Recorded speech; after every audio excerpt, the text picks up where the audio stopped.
lives for propagating the holy name of the Lord. 2. To consider the names of demigods like Lord Shiva or Lord Brahma to be equal to or independent of the name of the Lord Vishnu. 3. To disobey the orders of the spiritual master.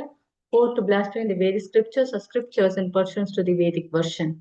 5. To consider the glories of chanting Hare Krishna to be an imagination. 6. To give some interpretations to the holy name of the Lord. 7. To commit sinful activities on the strength of the holy name. 8. To consider the chanting of Hare Krishna as one of the auspicious ritualistic activities which are offered in the Vedas as fruitive activities, Karma Kanda. 9. To instruct a faithless person about the glories of the holy name.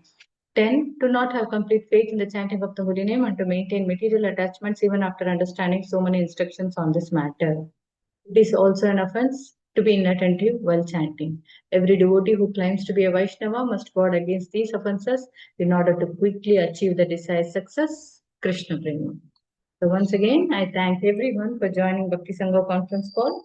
We'll move on to the next session, that is Srimad Bhagavatam class. May I know who all are joining the call today? हरे कृष्ण भगवती वसुधा माता जी, दंडवत प्रणाम शिला प्रभुपाद की जय, गुरु महाराज की जय, प्रतिदासी from Charlotte. Hare Krishna.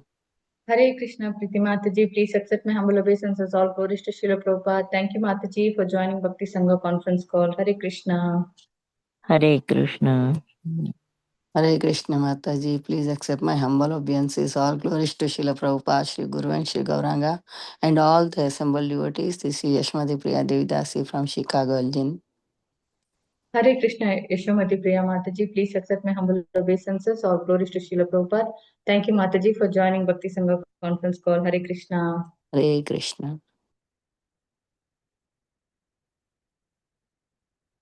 Hare Krishna Bhagavati Vasudha Mataji, please accept my pranam.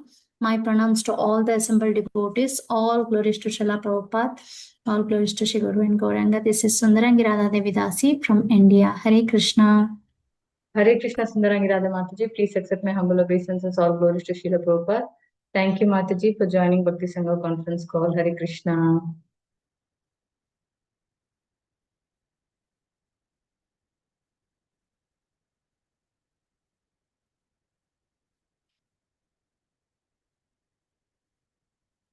Hare Krishna Bhagavati Vasudha Mataji, please accept my humble obeisances. All glories to Srila Prabhupada. This is Vinita Gandharvika Devidasi from College Station, Texas. Hare Krishna. Hare Krishna, Vinita Gandharvika Mataji, please accept my humble obeisances. All glories to Srila Prabhupada. Thank you, Mataji, for joining Bhakti Sangha conference call. Hare Krishna. Hare Krishna Bhagavati Vasudha Mataji, Danvat Pranam, all Goshala Padan Gurudev. This is Radha Pyari Devdasi from Baltimore. Hare Krishna, Radha Pyari Mataji, please accept my humble obeisances. All glories to Srila Prabhupada. Thank you, Mataji, for joining Bhakti Sangha conference call. Hare Krishna. Hare Krishna Bhagavati Vasudha Mataji, Goish Srila Prabhupada and Guru Maharaj. My humble obeisances to you and all the devotees. This is Krishna Kumari Devinasi from Raleigh. Hare Krishna. Hare Krishna, Krishna Kumari Mataji, please accept my humble obeisances. All glories to Srila Prabhupada. Thank you, Mataji, for joining Bhakti Sangha conference call. Hare Krishna.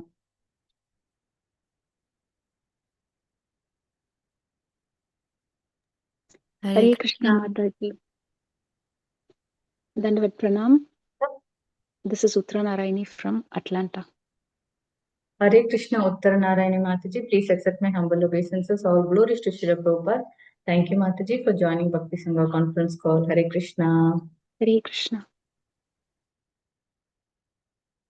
Hare Krishna Bhagavati Vasudha Mataji, please accept my humble obeisances. All glories to Srila Prabhupada and all the assembled devotees. This is Indulekha Karuna Devidasi from Alcon.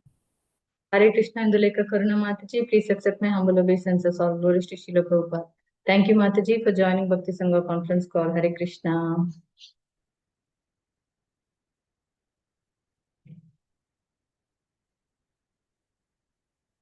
Okay, I welcome all of you once again. Thank you everyone for joining today's Bhakti Sangha conference call. Today we are really fortunate to have His Grace Nanda Dulal Prabhuji to enlighten us on the topic of Srimad Bhagavatam, verse 8.5.33 onwards. Before I hand over the call to Prabhuji, I would like to hand over the call to Sundarangi Radha Mataji for the brief introduction. Prabhu. Hare Krishna, over to you, Mataji. Hare Krishna Mataji, thank you so much for giving me the opportunity. Hare Krishna, dear devotees. Today we are so fortunate to have Nanda Dulal Prabhuji in our call today. So here is a brief introduction about Prabhuji. Prabhuji is a disciple of His Holiness Radhanath Swami Maharaj, and he came in Krishna consciousness when he was studying BTech. He completed his engineering in the year 2000, and after that he was working for 5 years in Tech Mahindra, and while working he was rendering so many services in temple. And in 2005 he joined ISKCON as a full-time devotee, and ever since he is contributing in so many various ways of activities for the ISKCON Chowpatty temple. Currently he is responsible for ISKCON Youth Services IYS program at the KEM, which is the topmost college of Maharashtra and all India. Apart from that, he is also managing a satellite center at Baramati and taking care of congregational program at Shivaji Park, Mumbai. Apart from all his preaching activities in the temple, he is also the COM body, which is the topmost management body of ISKCON Chowpatty. Also, he is taking care of educational department, which includes BTA training, which is known as Vaishnava Training Academy, and BACE, which broadly known as Bhakti Vedanta Academy for Cultural and Educational Center. Here was the brief introduction, Mataji. Thank you so much. Hare Krishna, over to you, Mataji. Hare Krishna. Thank you, Mataji, for that brief introduction. Hare Krishna, Prabhu. Please accept my humble obeisances. All glories to Srila Prabhupada. Thank you, Prabhuji, for joining Bhakti Sangha conference call, giving your valuable time and association in this Bhakti Sangha conference call. Really, we are fortunate to hear from you today on this topic of Srimad Bhagavatam, verse 5.8.33, Prabhuji. I hand over the call to you. Hare Krishna. Okay, so just a minute. I was told 8th canto, 5th chapter, 33? Yes, Prabhu. Yeah, sorry. I heard just now 5.8.33. We'll go ahead with 8th canto. So you'll show it on the screen, Mataji? Yes, Prabhu, we will share. Yeah, yeah.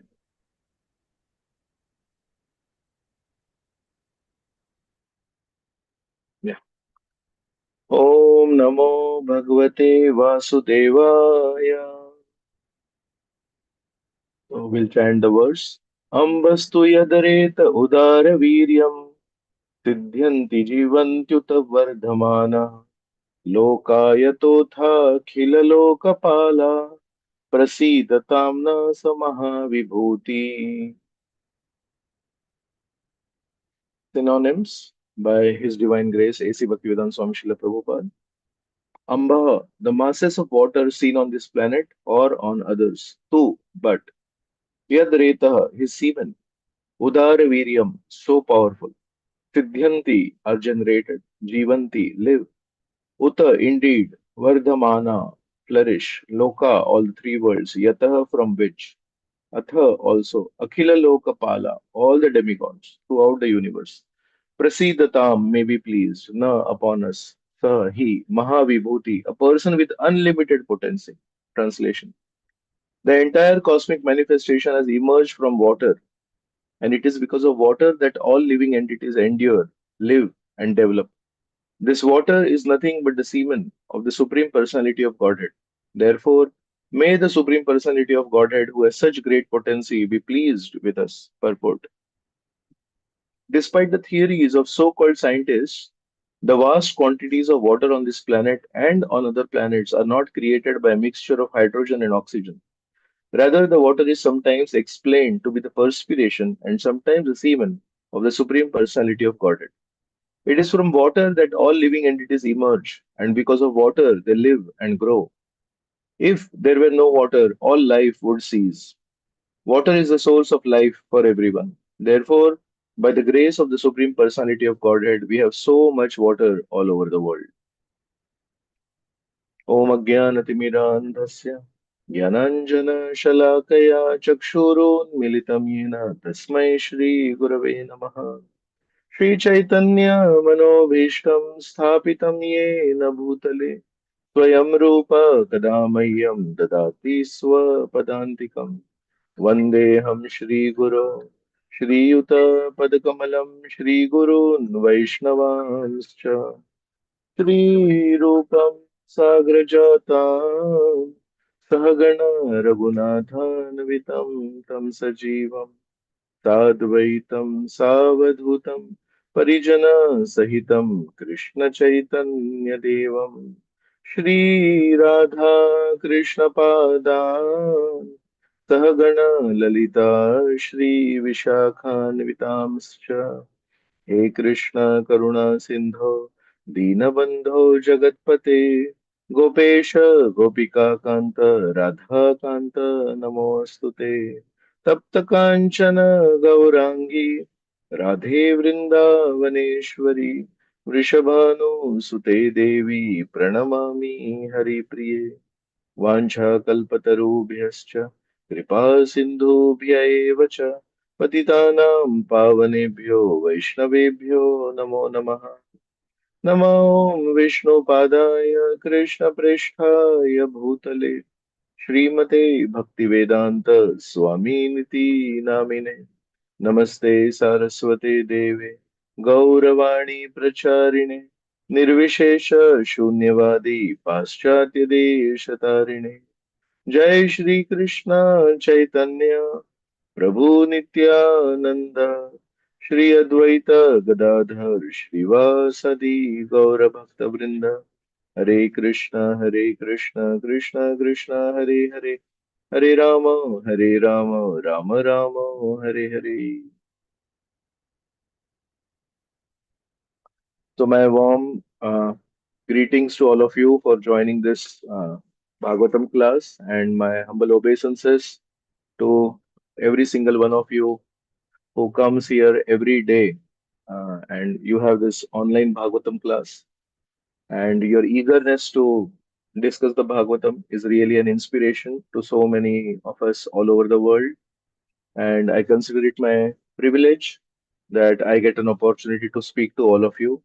So thank you so much for giving me an opportunity to meditate on the words of Srila Shukdev Goswami and getting an opportunity to speak a few thoughts based on Srila Prabhupada's purports. So with these few words, I'll begin. Hare Krishna. So today's shloka is about the importance of water, and definitely, as all of you are aware, is basically Lord Brahma who is being accompanied by all the devatas, and they are offering prayers to the Supreme Lord because the devatas are in trouble and they're not able to understand how to come out of it. So one good thing about the devatas is whenever they are in trouble, they go to Lord Brahma, and Lord Brahma is very clear about whom to approach for help. You know, in English, they say when you are in trouble, you should seek help, and that's what the devatas are doing. So here are the biggest controllers, but never ever feeling that we are self-sufficient. They are powerful, but they are not self-sufficient. They are powerful, but they are not infinite. And that's why they regularly take help from the Supreme Lord. Today's verse is especially about the importance of water. So we'll discuss a little bit on this particular topic of the importance of water in our lives and especially in the life of a sadhaka. I remember, around 20 years back, I was reading some book. It was definitely not the Srimad Bhagavatam. It was some Sanskrit book, and it had to do with the samskaras of human beings, how to lead a cultured life as per the Vedic understanding. And I remember reading one of the things that was mentioned there for cultured human beings is it was strictly prohibited to dispose human waste in water. And it was written that if somebody does that, it is an offense to Varuna Dev. Hmm.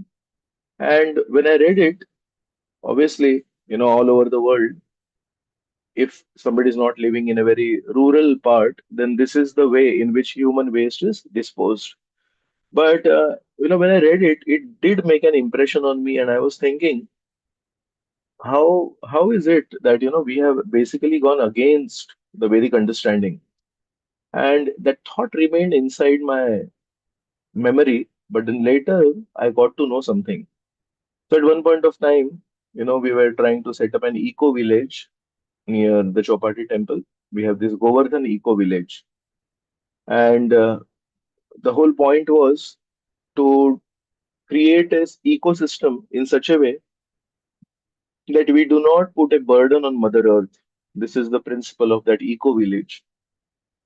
So then there's so many people staying on that eco village, and we didn't want to put a burden on the sewage system. So then, what do we do with all this sewage that is created? So the vision of His Holiness Radhanath Maharaj at that time was that we need to do it in such a way that we take care of it, and if we can purify the place and the natural resources around the eco village, that is what we want to do, but we don't want to contaminate it. So then we had to find out a system to handle all that sewage. And one devotee, he was doing a PhD in IIT Bombay at that time. And this may not seem very lucrative or attractive, but he was doing something on sewage treatment. And so his PhD and Mara's vision and Gaurang Prabhu's hard work, all three of them combined, and then we set up a sewage treatment plant which takes care of the sewage of everyone inside the campus, and we don't put it into the river. But why am I sharing this here? Is that during those discussions, I found out something that even as per the normal Western understanding, water is very much pro-life. Anything you put in water, it continues to stay alive. And if you put something against water, then it basically dries up and there is no life. There's one very nice example in the fifth canto. Uh, what is mentioned is that the seeds of fruitive desires, if you fry them, then they don't germinate. Any seed, if you have a grain and you don't fry it, you don't heat it, which is opposite of moistening it, and you plant it in the soil somewhere, it will sprout. It may take some more days. But if you take a seed and do opposite of water, moistening, you roast it, you fry it, then it loses all its ability to ever germinate. So water is pro-life and anti-water is anti-life. And in that sewage treatment plant discussion, what came out is actually all the sewage should be kept as dry as possible, because as soon as it becomes wet, as soon as it comes in contact with water, then it is very difficult to decompose it. And then I remembered long back when I read this particular line in that Sanskrit book about culture, about samskaras, that human waste actually should be disposed of in the ground where there are so many insects and so many bacteria and this and that who will decompose that human waste. But when we put it into water, then actually we are, in one sense, lengthening the lifespan of that human waste. And water by itself is pro-life, so it won't allow it to get decomposed. Of course, modern man, if he has created a problem, he also has to find a solution. So now they have found out bacteria and they have found out some special, life forms that can decompose all that also. But overall, all over the world, sewage treatment is a big, huge challenge, and they always have to come up with newer strategies to handle all this human waste. And sometimes, all they do is just dump it into the ocean, which has its own biological disadvantages. So the first point which we wanted to mention here is how it was mentioned in the purport that water is very important to endure and to develop life, for life to get its nourishment. So this was our first point, that how interesting it is. Millions of years back, the Vedas have mentioned already that we should never ever something that we don't need, we should never put into water because it will continue to stay in water. water has pro-life. Second point, as soon as we are exhausted, maybe after some exercise, maybe after some running, jogging, some yoga, what do we look for? Actually, all of us, we may definitely not look for food, although we have burnt a lot of energy. And logically, because we have burned so much energy, we should become hungry. But actually, we all become thirsty. And as soon as we take a glass of water or so, then we feel rejuvenated. It's a very common knowledge that we can survive without food for a long amount of days, but we may not be able to survive without water for a long amount of days. There are some Jain sadhus who do an annual fasting of something like 30 days or 40 days sometimes, and all they intake is warm water. No food, absolutely no food, but just warm water. And they survive and they're quite healthy. And I must say that sometimes they glow also. So, the minimum requirement of the human body is water and not food. Of course, we are not advocating that, but all I'm saying is people can survive on water. Just before we started this chapter, I'm sure all of you must be remembering Gajendra's story. And the Gajendra is in water, he's an animal of land, and the crocodile is animal of water, and the crocodile is still in water. And for thousands of years, that fight is continuing. And it is mentioned how Gajendra goes on becoming weak, but the crocodile continues to stay stronger and even increase in strength, and thereby tightening the grip on Gajendra's legs. So, how is it possible? Because there is water, and water is continuing its nourishment to the crocodile. So, crocodile is getting its nourishment in water. It has its own way of getting nourishment. Interestingly, the Earth's surface is 70% water, and the human body is also 70% water. Very interesting. I'm not sure how many of you are aware of this, but lunacy, lunacy is madness. It increases on a Purnima day, on the full moon day. I still remember in my childhood days when we used to go to our village, and in the warm season, hot season, it was very cooling to just sleep in the open under the moonlit sky. I still remember my grandfather and grandmother would not allow me to sleep on a full moon day or on the Trayodashi, Chaturdashi. When the moon is really big in size, then they will say, you can't sleep out in the open, you have to sleep inside. And I would fight with them that it's warm inside. I want to sleep outside. But they said, no, you can't sleep outside. And then later, at one point of time, when I asked, they told me that actually moon sometimes has a delirious effect on our thinking, and that's why not advisable. And then I was thinking, why is it so? So over a period of time, I got to know that the moon influences tides. Yes, all of us are aware of that. So if 70% of our body is water, then will the full moon also affect the water and cause an equivalent of tides within us? Yes. So it makes some logical sense. And very interestingly, that's why we are not allowed to sleep out in the open on a full moonlit sky. And in general, lunatics, mad people, they increase in their madness on a Purnima day. Hmm? So this is also something very important, very interesting. The whole point of Vedic astrology, that what is the position of stars and different nakshatras when you are born? How does it really make an impact? Think about it. If the moon is making an impact on the bodily fluids, and then other mm, grahas, other planets also must be making an impact on the bodily fluids. So that moment when you're born, what is the position of the different planets? How far is the moon? Where on Earth are you born? Latitude, longitude, northern part or the southern hemisphere?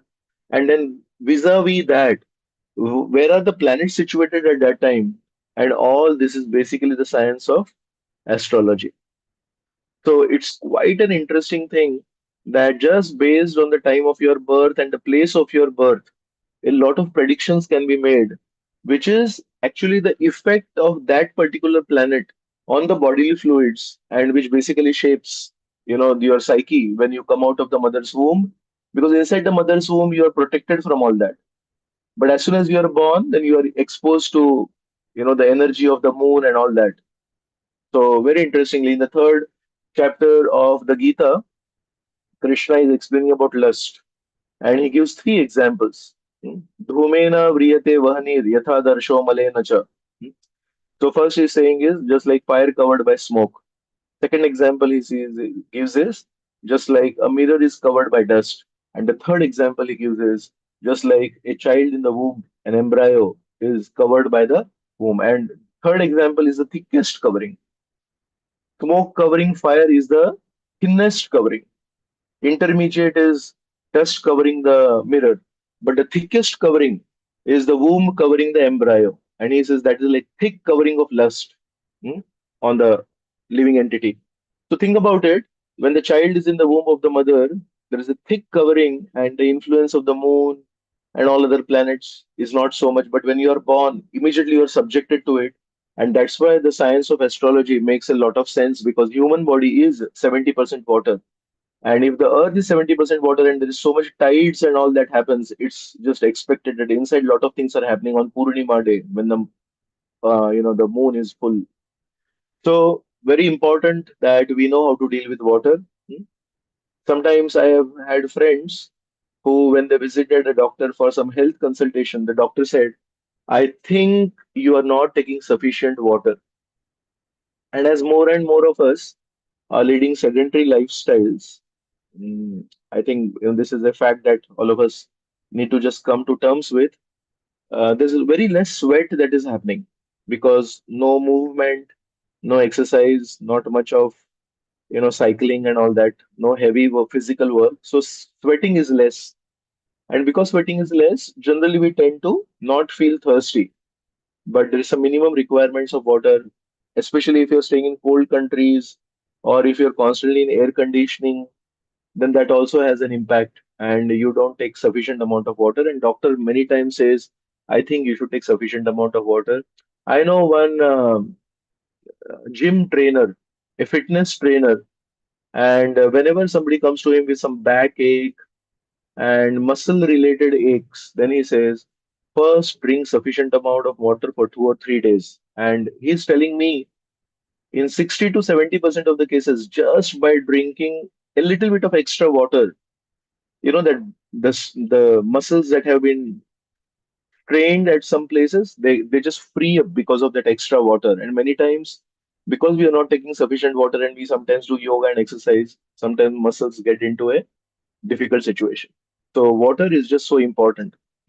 We are also aware of this concept of mirage. What is a mirage? That a deer imagines there is water and then runs towards it. And this example is so famous that whenever any human being is running for something that is beyond him, then he is compared to a deer running after water. So this basically, the deer is just thirsty for water.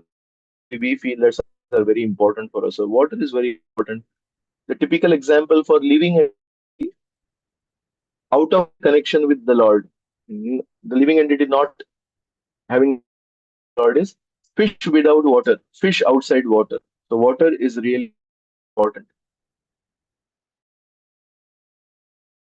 If you have a seed in your hand and you put it in some very but you don't have sufficient supply of water to it, will the seed sprout just because the soil is fertile? No, the seed does not sprout. Try reverse, that you don't have soil, but you put the seed in water, sufficient amount of water. In many cases, the seed sprouts. Sometimes you have reasonably fertile soil and you plant a seed and you give sufficient amount of water. Sometimes, even if there is no proper sunlight, the seed sprouts. So yes, soil is important, water is important, and sunlight is important. But of the three, it seems that what is the most important is water. Sometimes you pluck a lotus and you want to keep it fresh, you keep it in water, it continues to be fresh. Any flowers, you have plucked them from the plant already, and they are about to wither, you put them in water and they immediately become fresh, they get energy. So water has this very interesting effect of making something fresh. Now, in Chaitanya Charitamrita, there is this concept of Bhakti Lata Bij, and it is mentioned that the spiritual master plants the Bhakti Lata Bij. Brahmanda Brahmite Kona Bhagyavan Jiva, Guru Krishna Prasade Pai, Bhakti Lata Bij. The spiritual master plants the Bhakti Lata, the creeper of devotional service, the seed of the creeper of devotional service in the heart of the devotee. And for it to grow, it is mentioned you should do regular Shravanam Kirtanam. So, what is Shravanam Kirtanam compared to in that analogy? It is compared to watering the seed. So, it seems the most important part in devotional service is Shravanam Kirtanam. And the analogy that is given is that you should water the seed of bhakti that is planted in the heart by the spiritual master. So, watering is very important. Now, there is a research by one Japanese doctor called Dr. Masaru Emoto, and I'll show you something on the screen. Just hold on. So, this is one Dr. Masaru Emoto. He may not be a very conventional scientist, but then he's written this book called The Hidden Messages in Water, and I'll show you something on the screen again. So, basically, what our Dr. Masaru Emoto did is that he did some research, he found out some interesting things. He asked some people to speak certain words to a water body, a water contained in a vessel.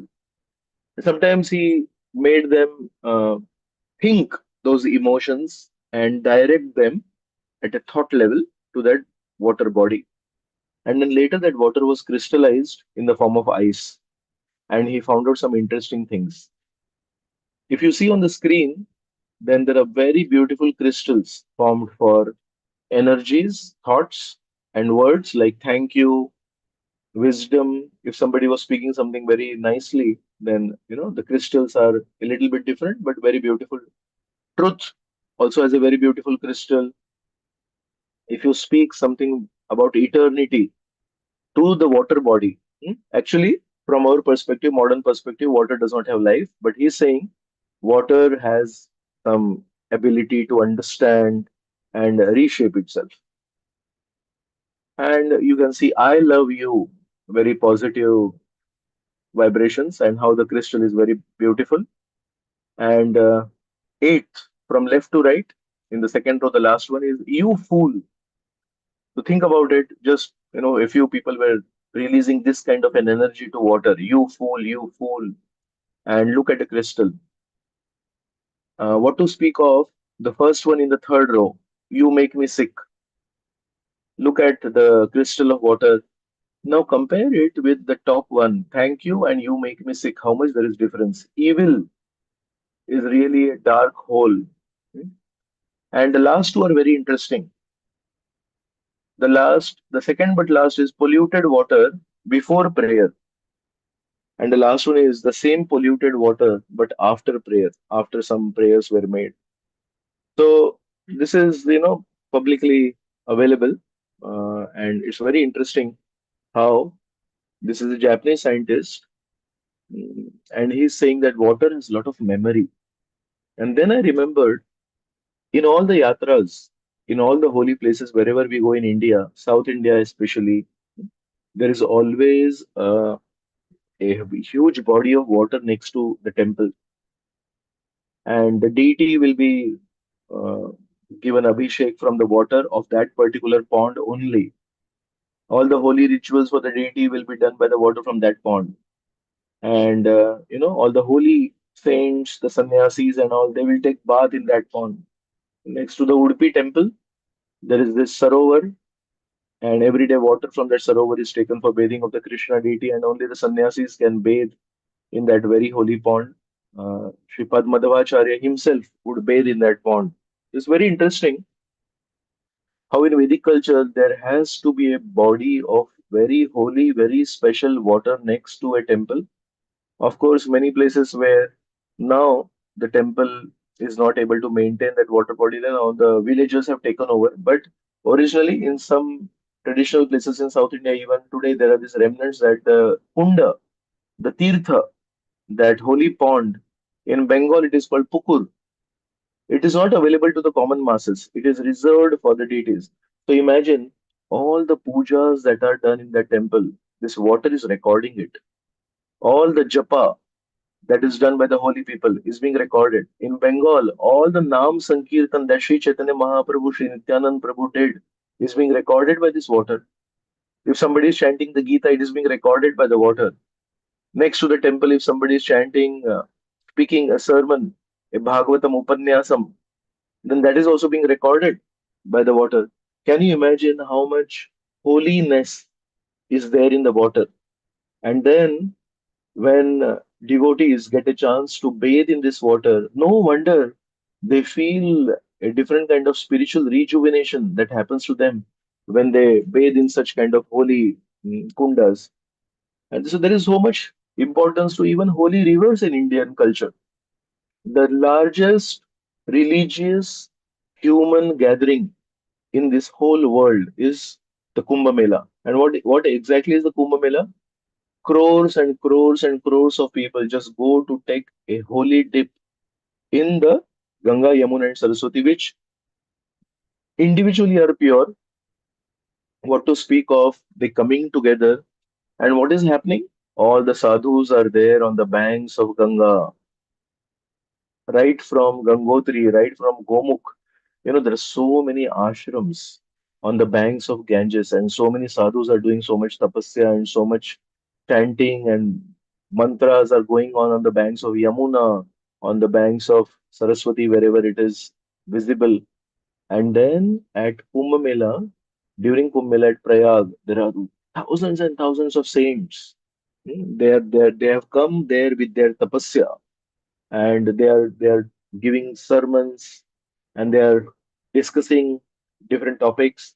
And even ordinary householders who usually will not do any tapasya, when they make so many expenses to travel all the way to Prayag during the month of Magh, it's actually a very cold time. Whenever Kumbh Mela takes place at Prayag, it's a very cold time. Ordinary householders, usually they are used to taking a warm water bath, but they say, no, we are going to Kumbh Mela, we will take a bath in the river. So think about the cumulative energy of purifying themselves, doing tapasya, and coming with that holy attitude to Kumbh Mela, and what effect it must be having on that water. And that water is already Charanamrit of Vamandev. Hmm? Is already the holy water in which Krishna had his loving pastimes.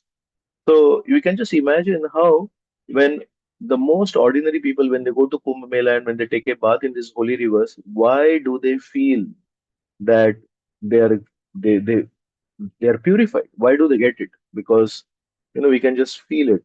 The memory is there in the water. Sri Chaitanya Mahaprabhu, when he was in Puri, he would regularly go to the ocean for taking his bath 3 times in a day. And then Srila Haridas Thakur, Namacharya, at one point of time, he disappeared from this world. And what did Sri Chaitanya Mahaprabhu do? He took his body, he took him to the ocean, bathed Srila Haridas Thakur's body, divine body, with his own hands, and then declared that from today onwards, the ocean of Jagannath Puri is the most holiest place, because the holiest body of Srila Haridas Thakur has touched it. And since that time, people, they go make it a point, when they go to Puri, they take a bath in that special ocean. And we can just understand why is it that that ocean is very holy today, because it has been touched by Srila Haridas Thakur's body. I remember in Vaman Dev's story in the eighth canto, later it will come. So there, Vaman Dev comes and asks for 3 steps of land, and Bali Maharaj says, initially derides him and says that you are a person with less height and less intelligence also. And he says, no, that's all right. I am a satisfied Brahmana. I am okay with whatever I get. So you please give me. And it is mentioned that Bali Maharaj takes some water in his hands and is about to say Om. And as soon as you speak Om and you sprinkle some water, then it is that you have given that benediction. So as he's about to take that water and speak Om, Shukracharya intervenes and Shukracharya says, "You fool, don't do it. Stop." So very interesting that when you speak something, for it to become a fact, for it to become the truth, you have to take some water in your hand and you have to sprinkle and you have to chant Om. So it's almost like you are planting the Om in that water and then you're sprinkling it. When you do Achaman before deity worship, we do Achaman Om Keshavaya Nama, Narayana Nama, Madhavaya Nama. What do? We take water in our palms and we look at the water and we plant the mantra Om Keshavaya Nama in the water. So we put the mantra in the water and then we take a sip. And that's how we purify ourselves. So it's very, very interesting that the modern world, I will say, the non-Vedic world is currently in the process of discovering so many things that have been there part of Vedic culture since ages. Different devatas have got different services. And what seva does the king of all the devatas have? Think about it. Fire god, education, different ministries.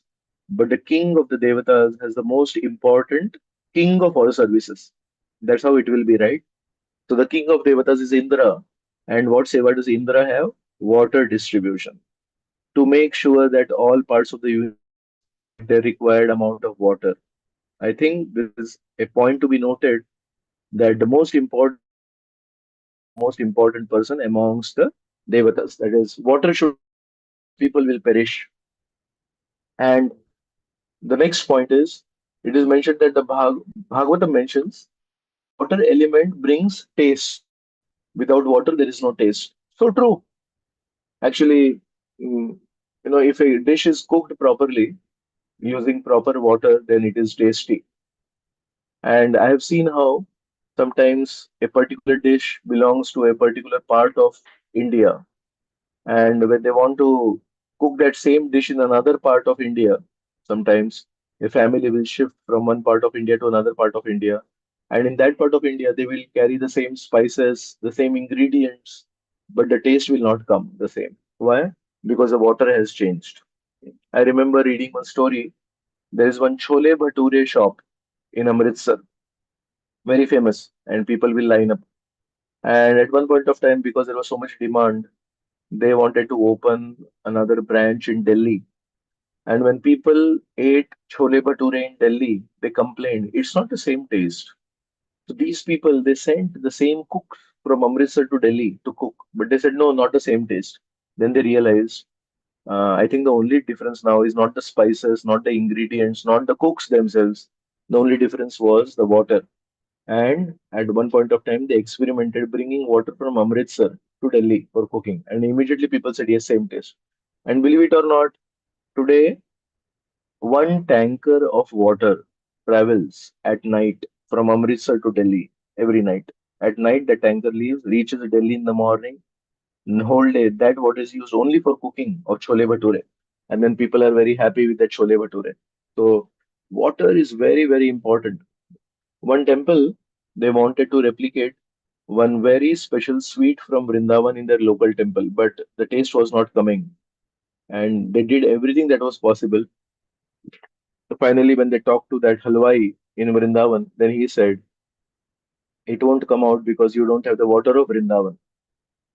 And very important.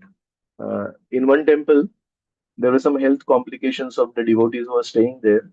And the doctor said that actually we tried out all medicines, we tried out everything. It seems that there is some challenge with the water. Now, what does that mean? It's pure water, it's filtered water. But he's saying, no, no, there's something inherently wrong with the water. Because of the water, the health challenges are not going away. At that time, I could not understand what he's saying, but then I understood.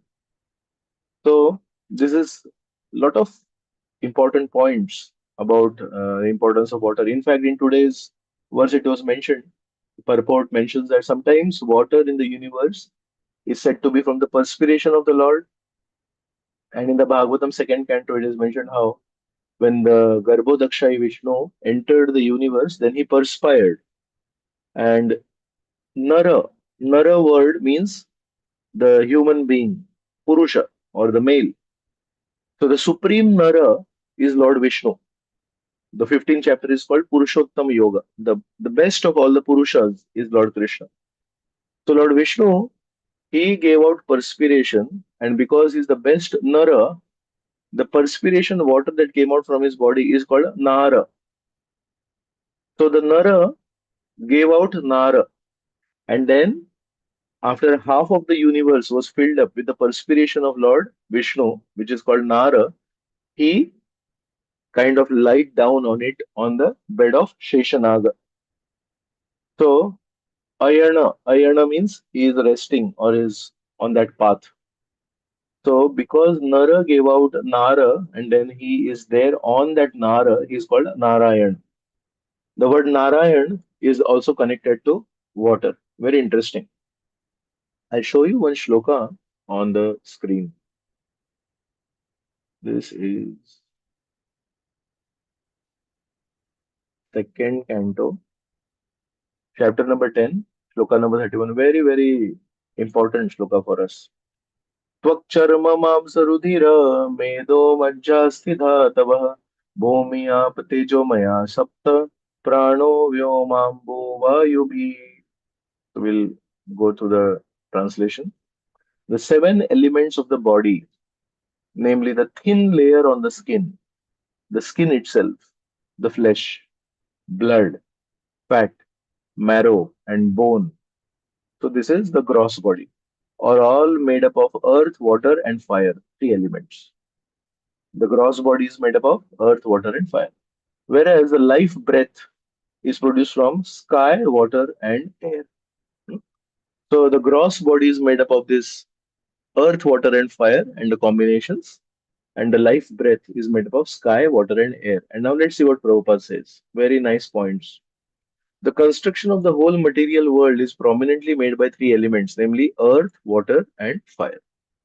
But the living force is produced by sky, air, and water. The gross body is made up of earth, water, and fire, and living force is made up of sky, air, and water. So, water is the common element in both the gross and subtle forms of all material creation. And it should be noted here with that due to necessity, water being most prominent in the material creation is the principal element of all the five.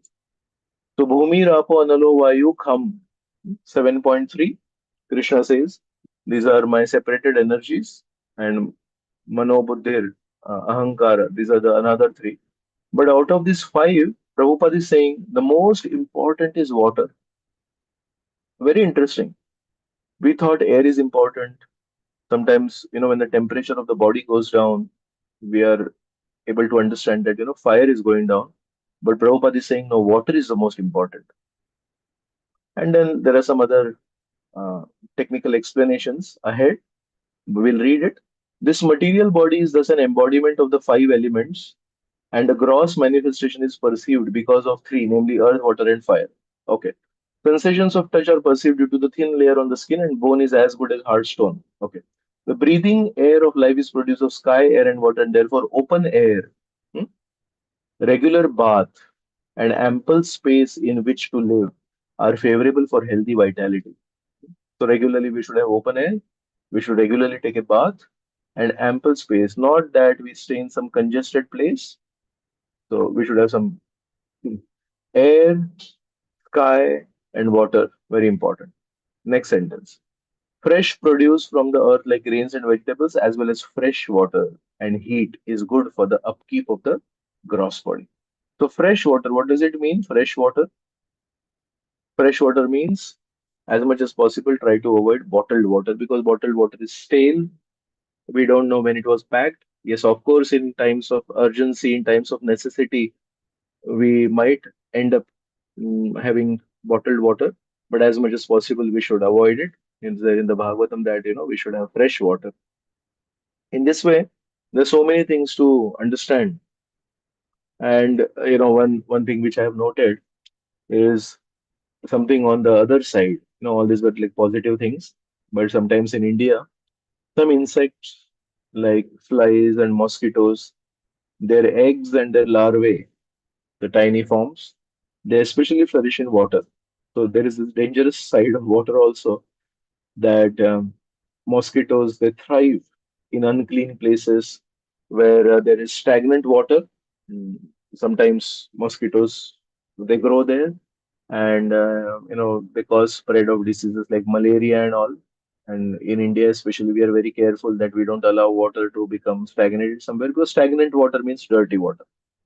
Water, as long as it is flowing, it is a clean water, and water stagnated is dirty water, and mosquitoes and all, they like to thrive there, and then it causes some problems. So very interesting that even those mosquitoes larvae, they need water to grow. And if we keep everything dry, then there will be no disturbance from mosquitoes. But mosquitoes means basically there's some water somewhere in which they find space to grow.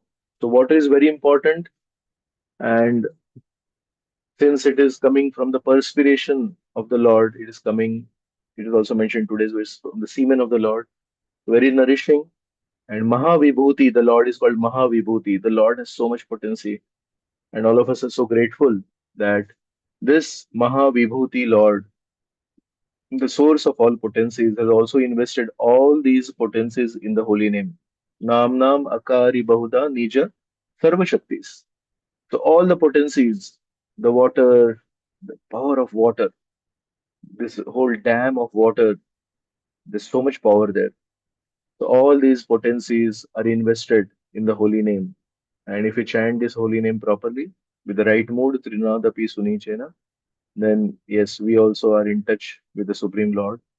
So thank you very much on these current verse which we are discussing today. I could think of these points to share with all of you. If any one of you would like to add something, I would really be blessed to hear from all of you also. Hare Krishna.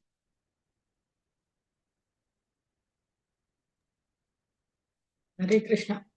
Prabhuji, thank you so much for this very, very wonderful class, Prabhuji. It was really insightful, very technical class about water and in relation to our life. Thank you so much, Prabhuji. I'm really curious to ask that all these uh, you heard only for this class, or you were actually into water for some time, No, no, investigating no. all This these things? is no. This is over a period of time. I mentioned the GV story, Yes. and this Masaru Emoto I had come across maybe around 5 or 6 years back. He was a very famous person. He left this world around 2014. But there was this lot of talk about how water stores. So that was there, and Mirage. That's all common examples. But yes, that the water treatment, definitely that was because of GEV, Govardhan. Thank you. Wonderful. Krishna has chosen you for this particular sloka. We are actually thankful. That's very Thanks nice. to all of you. Thanks to all of you. Hare Krishna. Hare Krishna. Jai Srimad Bhagavat Mahapurana ki jai. Srila Prabhuji, there is Prabhupada ki jai. there Yeah. is one hand Yeah. raise. You like to take one question? Yes, yes, Mataji. Sindhu, ma. You Hare can please Krishna, ask your Mataji. question. Thank you so much for the opportunity, Mataji. Hare Krishna Prabhu, very, very enlightening class. There's so many points that you told about water. But actually, while you were talking about this water, I suddenly got reminded of one of the incidents that I had. It was not an incident, it was a casual talk between two friends. And one of my friends was working for a long time with Coca-Cola. And she volunteered that information that Coca-Cola tastes different in different countries. They don't do anything for the flavoring. It's the same syrup that they use, but it's actually the taste of water which makes it different in each country, she said. And I was pretty shocked at what she said, and it kind of adds up to what you were telling today, Prabhu. So I just got reminded of that incident. And I think Banuswami also in one of the lectures, he talks about how water changes. It's the same thing about crystals that you mentioned. He actually spoke about an experiment which was performed long time ago, where they spoke good things to the water and they freeze the water, and they kind of three different experiments where they spoke differently, and the crystals what formed were very nice when they chanted the mantra, right? But it was Yes. all wavering and everywhere for the ones that where there were arguments or things like that. So it kind of connected all those things for me. Thank you so much, Prabhu. This was a wonderful Thank class, you, and Mataji. I also was thinking about the people who do Nirjala Ekadashi, right? It is so important. Water is so vital, and they're actually trying to give up that water on that day for Krishna. So I was trying to connect that point as well, Prabhu. Thank you so much for this class. Yeah, that really increases the glories. Yes, yes, Prabhu. Thank you so much, Prabhu. Hare Krishna. Thank you. Thank you, Mataji. I would now request Preeti Vilasni Mataji, you can please ask your question. Hare Krishna Prabhu, thank you so much. Your classes are very nice, and this was an excellent class as always. Very interesting, Prabhu. Prabhuji, I had one something that I wanted to share that I had heard, as well as one question from a friend who just texted. So the question is, she asks about the different kundas in Vrindavan. We hear that they clean them from time to time, but not all kundas. So her question was, how do you maintain so many bodies of stagnant water, especially because they are holy waters? Is there a standard system? That was the question, Prabhuji. So there were some small gaps. Is it that how do they clean these kundas? Yeah, how do they clean and how do they maintain the cleanliness of? Yeah, yes. What I was, in Vrindavan some 5 or 6 years back when they cleaned the Radha Kund. So I still remember I was there. They took out all the water from the Radha Kund, and there was a lot of dirt at the bottom. They cleaned all that dirt, and at the heart of Radha Kund is something called as Kangan Kund. There is the bangles of Radharani that she scraped in the ground and from where water came. So we could first time, I just heard about it, Kangan Kund in the center of Radha Kund, there at the bottom. But that time I saw that Kangan Kund. It's a small little kund at the bottom of Radha Kund, and because the Radha Kund was all empty, so from there water was coming, that Kangan Kund. So that eventually filled up the Radha Kund that we have now after the cleaning. And about other kunds, what they usually do is they'll empty it because when water is there inside, you can't clean it. Even water tanks of societies where people stay, if you want to clean it up, you'll have to empty it and then you clean it and then you again fill it up with water. So this is usually the process by which you clean kunds. You empty it, then you clean it, and then you again refill it. Thank you, Prabhu. Thank you so much. And I just wanted to add something else that I had heard. There is this book called Ahara Niyama. It is written by one of the Sri Vaishnava saints, Vedanta Deshika, and very similar to what you had mentioned earlier about bottled water. He says that water that is stored for more than a day in any vessel is not fit for consumption. So basically, water should Wow. be consumed only from a flowing river where there is Yeah. ocean and it is flowing. So I was thinking in today's age and time, it is almost impossible, but Yes. some good thing to know. Yeah. Thank you, Prabhu. Thank you. Thank you. At least whenever possible, if you're on some holy pilgrimage in India and if you have access to some fresh, clean water, at least that time, if we can take that fresh water and especially from a holy place, maybe it will counteract all the other effects that our body has experienced from years and years of exposure to stale water. At least, now we are aware and we could do something. Yes. Yeah. Thank you, Prabhuji. Very nice class. Thank you. Thank you. Thank you, Mataji. Now I request Suksagari Mataji, you can ask your question. Hare Krishna Mataji, thank you so much. Hare Krishna Prabhu, Dandavat Pranam. What a brilliant class, Prabhuji. It was almost like, listening to some research thesis being defended or something like that with so many, scientists. Sorry. I'm sorry for all the No, technical please don't details. I be. should have spoken about Sri Chaitanya Mahaprabhu. I should have spoken about Shukdev Goswami. But that whole verse is about water. The purport is about water. I tried to stay loyal to the purport. Oh, absolutely no need to apologize, Prabhu. It was very interesting and, also inspiring in many senses that, to look at these aspects of science to how we can connect to Krishna consciousness. And you did a brilliant job at that, Prabhu. I mean, I'm nobody to say that, but it really was so amazing what you presented today. And my I mean, this is personal, but my dad used to work for Central Water Commission, and always about conservation of water and things like that. Like they had public meetings. I wish we had presented something like that. Those days. I mean, this is like 20-30 years back. But very interesting class, Prabhu. And like Preeti commented, I also remembered Srila Prabhupada also said the same thing, that stored water is the bottled water is dead water. He used to say that too. I've heard in some lectures. And Prabhuji, but I've tried to share some, these kind of videos which talk about more subtle energies in the body, like the electric energy that flows through us, and how, like people from like how Reiki and things like that, like the person may be sitting far off, but still these energies, they do act like the prayers, strength of prayers and things like that.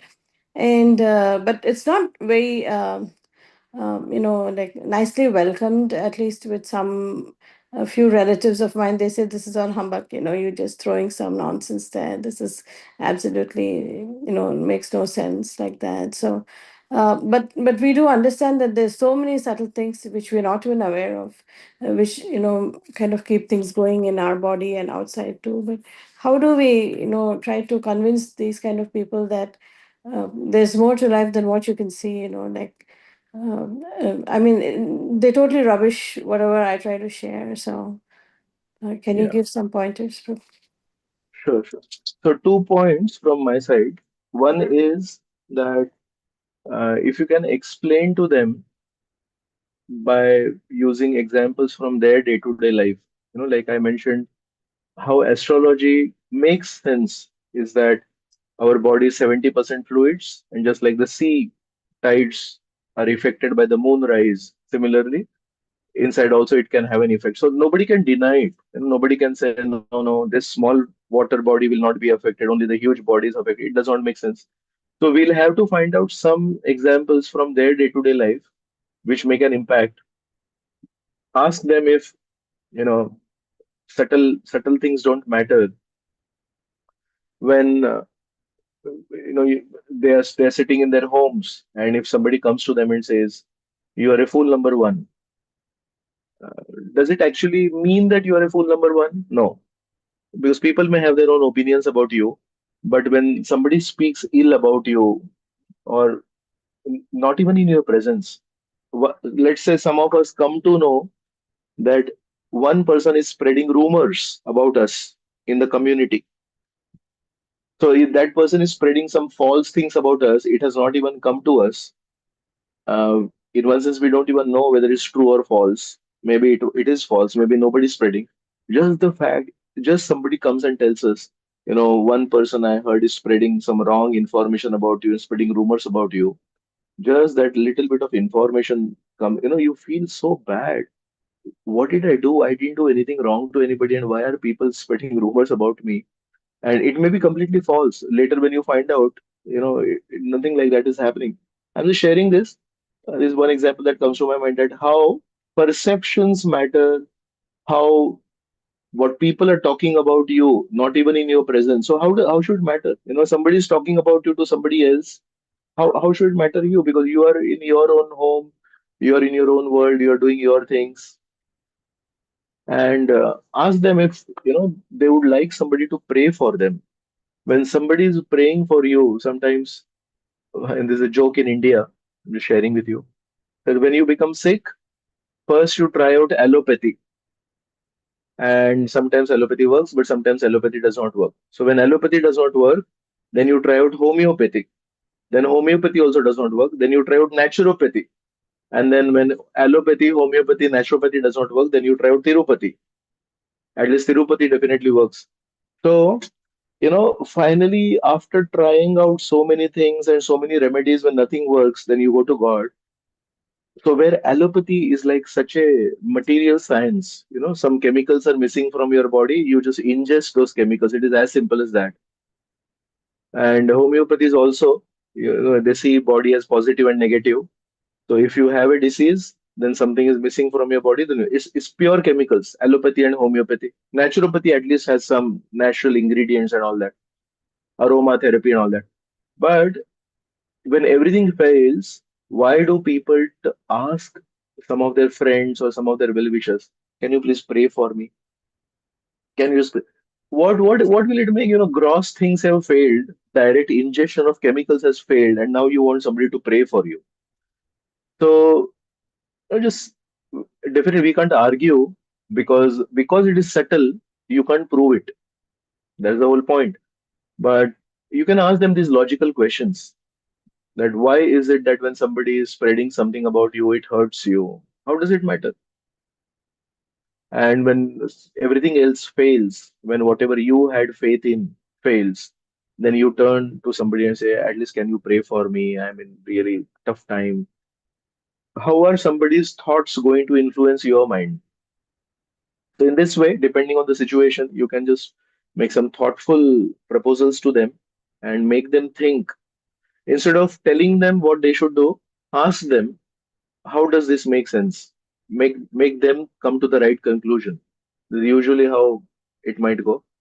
And second comment that I wanted to make is, as devotees, we use all this information, but we don't go deep into it. It's there in the Bhagavatam, like that, 2nd canto, 10th chapter, the shloka that I showed on the screen. It does talk about, Prabhupada himself is talking about how there is importance of water and all. But the risk of going into, especially you mentioned Reiki and all, the risk of that is sometimes it can give you effects faster than chanting of the holy names. Because really to chant the holy name sincerely, to actually develop Trinadapi Sunichan is like a lifelong journey. And sometimes, somebody is sick and Reiki might give fast results. There is a small little danger for devotees to develop more faith in these kind of subtle energy therapies than chanting of the holy names and seeing it as the highest, you know, medicine. एनेची औषधी माया नाशी बार लागी हरि नाम महामंत्र लाओ तुम्ही मागे. Sri Chaitanya Mahaprabhu is saying Maya nashi bar lagi. Nash is a very common word in Hindi and Sanskrit. Nash means destruction. So Sri Chaitanya Mahaprabhu is saying, for destruction of Maya, for destruction of illusion, I have brought this medicine, NHE Aushadhi. So it takes a lot of focus, it takes a lot of kind of being centered on this idea that finally what will solve all our problems is sincere chanting of the holy names and attracting the grace of the Supreme Lord. So I just wanted to add that as devotees, we have all this information from the Bhagavatam, the importance of water, the importance of open air and all that, but we don't go too deep into it. There is a small little micro chance of getting diverted into something that we don't want to get diverted into. I'm sure it does not apply to you, but because there are listeners and they might listen to this class on YouTube later, so I just wanted to add this that devotee should not go much into this and just stay to the sticking to the process. These are two comments from my side. Hare Krishna. Thank you, Prabhuji. Thank you for the word of caution too. I appreciate it. Thank you. No, it's not a word of caution. I'm sharing, not a word of caution. We need to be careful. Thank you. Hare Krishna. Thank you, Prabhuji. So ultimately, it looks like the sound vibration is very powerful, and the highest sound vibration is holy name. And also with the pictures you shared, that also is based on the sound. The whatever the person said, accordingly the structure came. So than the water, the sound is more powerful, and in that sound, the holy name is very powerful. So thank you for this wonderful contribution. Jai Shri Prabhuji, Chaitanya Mahaprabhu ki jai. Yeah. Yes. one You're saying question by something. Prabhu. Yeah. Would you? Yeah. Yeah. Prabhu, you can please ask the last question. Yes, Mataji. Thank you very much. Prabhuji, I appreciate you taking time and explaining it to us. One question on that is also effective thoughts. the sound is preceded by the thoughts, right? Effects of the thoughts. Of course, in Kali Yuga, the sound is important. And also Prabhupada says that during his about chanting, chant louder, loud enough so that you can hear.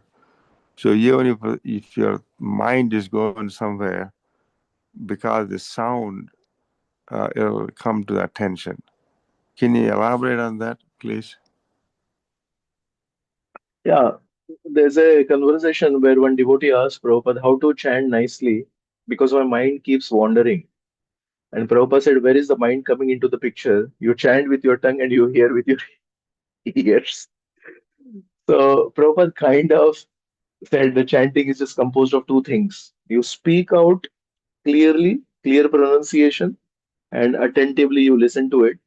And because the sense of hearing and the sense of speaking is engaged, then gradually the mind also is brought to focus. Uh, Usually, our thoughts are definitely affected by the sound that is there next to us. If we are silent, but let's say there is this heavy metal rock band playing, it will definitely have a lot of, another kind of an effect on us. And if there's this classical music playing, some veena, some flute is playing, it has a very, very soothing effect. In a general way, not even Vaishnavas, anybody on the, in the outside world, guitar, an electric guitar playing has a different passionate effect, and a flute playing has a very melodious, soft goodness effect. So sound has this major effect, not only on the way we talk, the way we see things, creates perception, but also on the inner consciousness. So how do we perceive things on this in this world depends a lot on the sound that we are exposed to. So if we chant the Hare Krishna Mahamantra, basically non-different from Krishna, so it's like being in touch with Krishna.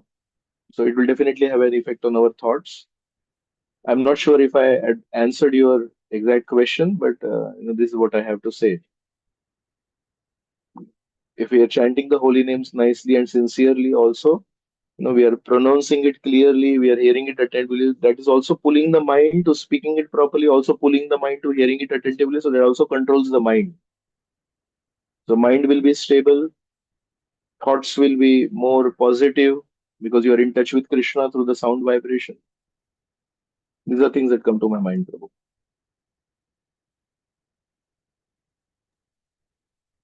Thank you, Prabhu.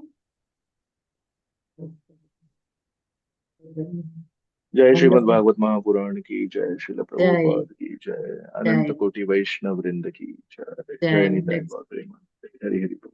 Your obeisances, Thank you, Prabhuji, and all Prabhuji. Vaishnavas.